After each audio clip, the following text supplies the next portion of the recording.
Pakiramdam mo ba minsan, para kang isang sim na nalulunod sa digital clutter?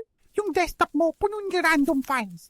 Ang phone gallery mo parang walang katapusang scroll ng screenshots. And ang social media feed mo nakakadrain ng energy. Isipin mo na lang, ang digital space mo ay parang SIM inventory. Kapag magulo, bumababa ang focus moodlet natin. Pero don't worry, may 3 simple cheats para dyan. Una, ang folder system para sa files. Gumawa ng folders para sa school, personal, and hobbies para kang nagle-level up ng organization skill.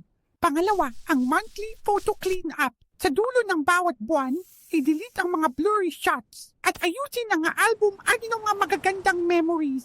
Pangatlo, ang mindful mute sa social media. Kung may account na nagbibigay sa'yo ng negative moodlet, i-mute mo para maprotektahan ang iyong social need bar. Ang pagiging organized ay parang pag-aalaga sa sarili mong SIM. Mas maraming oras at energy para sa mga bagay na mahalaga. Kaya simulan mo na ang iyong digital declutter journey ngayon.